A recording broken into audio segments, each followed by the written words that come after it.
speaker here, Dr. Shail Vasavada. Dr. Shail is going to be talking about preparing and understanding the patient's needs and the pearls for optimal satisfaction. Aditya, why don't you?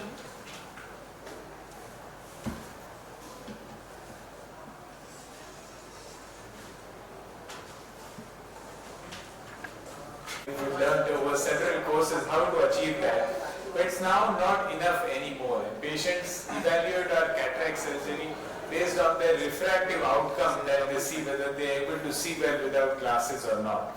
So the most important thing that we need to look at is that the pre-operative patient is probably your most important patient of the day. So have a separate pre-operative designated time slot and a dedicated team who will be taking care of this pre-operative patient, so that he is not in your busy practice where you have less than 5 minutes time to talk to this patient, because he is the most important patient. Do a comprehensive examination of both eyes, because you need to make a plan for both eyes. Say for example, the eye you are operating today may not have astigmatism, the second eye may have knee rhetoric, or one eye may have a normal macula but the other eye may have an ERI. So always do a visual acuity as well as ocular parameter examination of both eyes, even if you are not going to plan to operate the other eye anytime soon, because we need a final plan for both eyes. So we at our hospital like to keep a checklist where each and everything is mentioned and written, so that we don't miss out on any of the things that are necessary or mandatory in evaluating a patient for perioperative evaluation. I think this is probably the most important slide, that you need to perform keratometry as the first investigation without instilling any eye drop in the eye. So even if a paraffin eye drop has been put, or a lubricating eye drop has been put in the OPD, or a dilating drop has been put, your keratometry readings and therefore your perfect IOL power calculation will not be as accurate as when it is measured on a virgin eye. Also, you need trained optometrists or trained technicians to be doing that, so that they are sure that the readings that you are getting are not the astigmatism or the axis is not affected by an abnormal head tilt, or a poor, uncomfortably positioned patient who is not comfortably seated in the chair.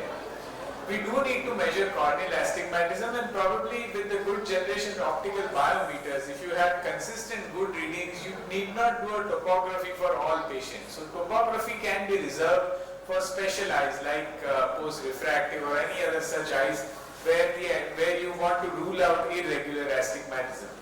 As was correctly highlighted by Dr. Aditya, the ocular surface is something that we often miss out on.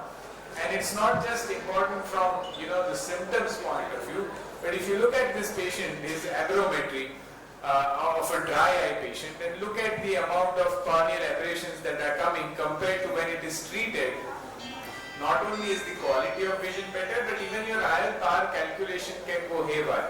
So this is that same patient when he was measured with a poor ocular surface, the intraocular power which we would have probably selected would have been 21. And after treatment for his dry eyes, it's dropped down to 20. So it's not just your symptoms that the patient sees post-op, but even your refractive outcome is dependent on how well you treat the ocular surface.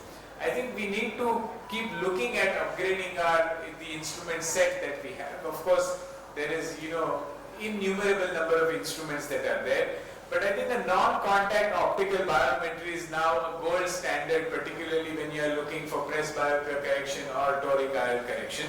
And out of the several ways in which the optical biometry is performed, most of the machines still have the conventional optical biometry has a limitation that they measure axial length in about 80 to 85% of the eye. So even in dense posterior subcapsular cataracts, quite often we miss out on getting a good axial length reading from the optical biometer, which can affect the calculation powers. And therefore newer generation machines of swept source based are getting good acquisition rates of around 95 to 98%. So we are missing out on less number of patients. Say for example this case, 62-year-old very busy rich businessman ready to have the trifocal technology, but due to his central PSC we could not capture the axial length in the eye which we are going to operate. So when we are looking for operating eyes for trifocal and other IOLs, we want perfect IOL calculations. So the partial coherence interferometry could not capture a perfect axial length, which fortunately the swept source OCT was able to capture, and therefore we were able to do a much more accurate IOL power calculation and do justice to the technology of the IOL. Also use appropriate IOL calculation formula, and I would restrict not just to Barrett Universal but Barrett Toric calculator. See, take for this example this case where the difference between the K1 K2 was hardly 0.3 millimeter, 0.3 diopters. But because it was with the rule, against the rule, the calculator, when we put that in the toric calculator, the patient required a T2. So there should be zero tolerance to residual astigmatism, particularly when we are planning for trifocal or presbyopia correcting IOLs, and therefore we suggest to calculate for all eyes when we are planning for trifocal IOLs. Now there's been a lot of talk about angle alpha, angle kappa, and what all of that means. For simple understanding, what it means is that if you have a high angle alpha, that will mean that the IOL will sit IOL will always sit in the center of the limbus, and therefore the lines, the rays of light will actually pass through the rings, and that will mean these patients will have higher chances of dysphotopsia. And it was in the older times it was considered a 0.4 or a 0.5 angle alpha as a no-no. But the newer generation trifocals have a larger bullseye and therefore are more forgiving, and the newer generation EDOFs as well. I think the retinal OCT is something that is very undervalued, and this is from our own team published in AGO a few years back, where all patients undergoing cataract surgery were screened by a retinal surgeon labeled as normal fundus, and in spite of being labeled as normal fundus, in about 11% eyes we found some macular pathology like a fine ERM, like an early lamellar macular hole, so on and so forth, and they can definitely affect the post-operative outcome and the happiness quotient that the patient has. So having evaluated each eye individually, now is the time that we need to understand that like we have made for you clothes, which Raymond advertises, similarly we need to have a made for you strategy as far as the ocular profile of that patient, and understand the patient after you have understood the eye. And the simplest way while they are waiting in the OPD is to have them fill up the questionnaires. There are several ways you can do that. You can have that based on your culture, the activities that are more prevalent amongst your population. And the most important thing that we want to look at is what are their activities. Are they more distant dependent, near dependent? Are they driving a lot at night, so on and so forth.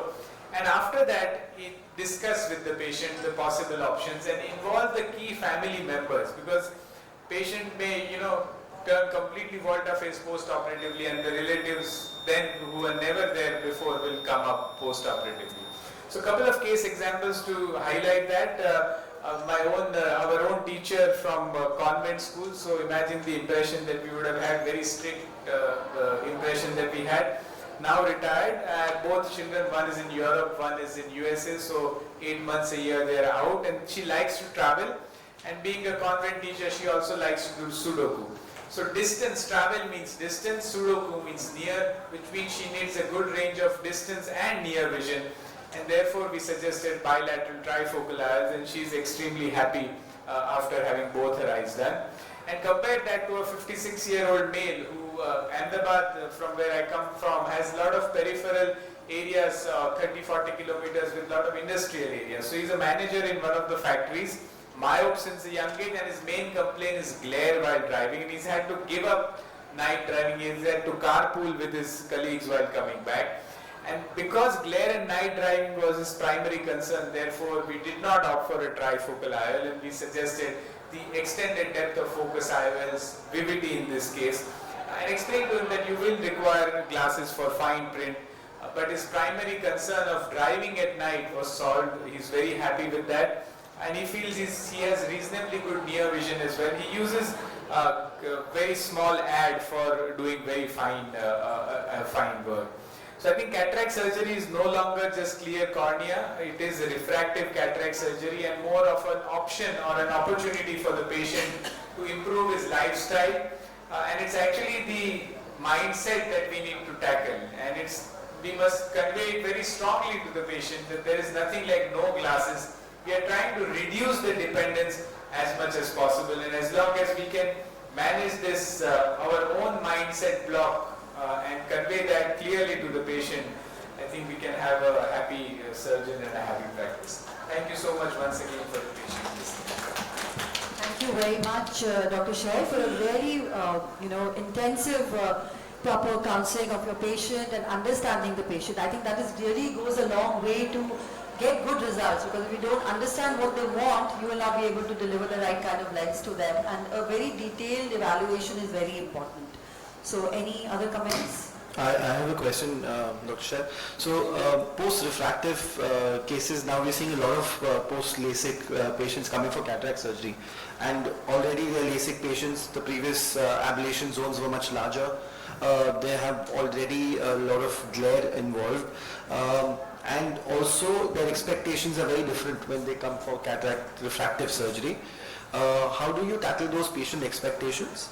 So I think the good part is, like you correctly showed and was there in the previous session as well, the IR calculation has improved tremendously, particularly in a kind of pure myopic refractive surgery, LASIK or PRK. So we are having lesser amounts of gross refractive surprises, but of course we must counsel them about residual error. And probably now with the newer generation EDOF IOLs, I think they are probably going to be more and more useful in such eyes. Maybe the conventional trifocal IOLs you may be able to choose only very select patients for that. But I think the EDOF IOLs are something that are, likely to be more and more helpful.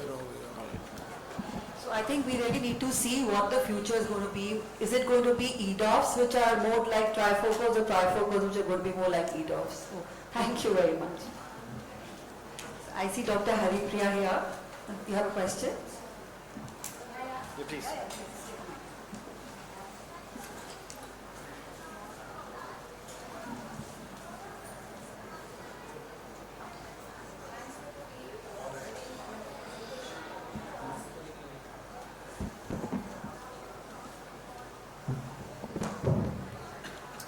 So for the post-refractive cases, which we are planning cataract surgery for, and we don't have any pre-LASIK data as such for them. So which is the formulae or the IOL calculator that we use? So the AICRS has a very good comprehensive calculator. In fact, a lot of studies say if you don't have the data, you have a better result of getting it right than if you have too much of data. So the previous LASIK data, if you have, of course, you can run it through, but also try it without putting too much of the previous LASIK data on board. You will find that those are coming closer to the reality, the hematopia. And I think you should compare it with the other formulae also, which are, and then probably a mean, or, if it's averaging well, then I'm sure you'll be fine over it with the results. Yeah, so the AICRS calculator basically is all the different formulas, and it compares it with. So can I call upon Dr. Haripriya?